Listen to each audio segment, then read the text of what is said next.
Your opening page, actually, you talk about, and I quote, the Federal Reserve, more recently, financial conditions have eased somewhat following the decision in September by the Federal Reserve to maintain the pace of its asset purchases. Is that a nice way of saying buying bonds?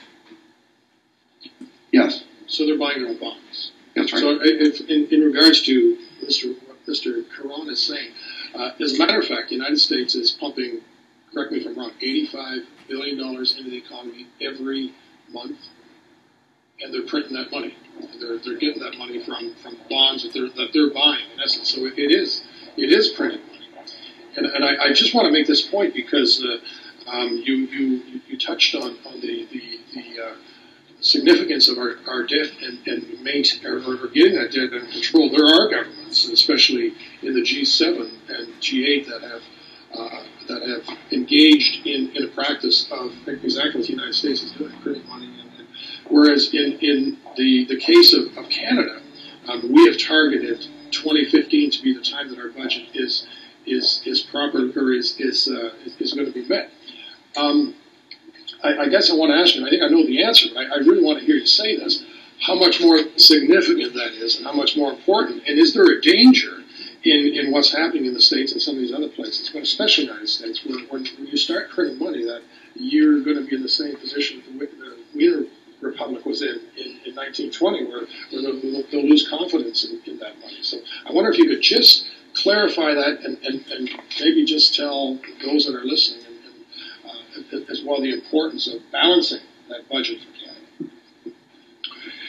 Well, it is of strong importance, but I do think of the two things as separable. And that's, I think, the important distinction which should draw from that historical episode that you referred to.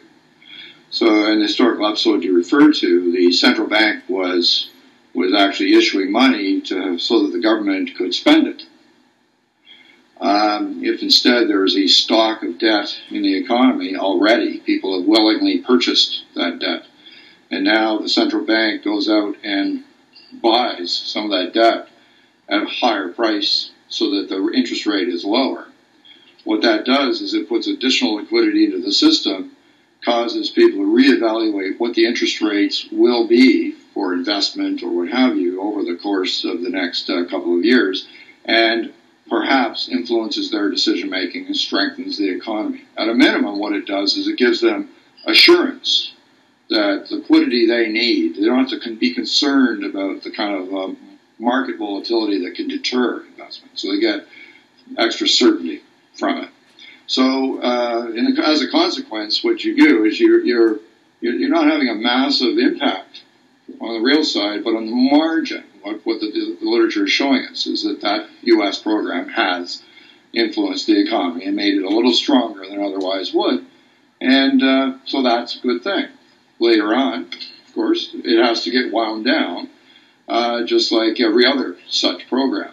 But I think quite separately, the U.S. is working on its own budget deficit in different ways than we have here.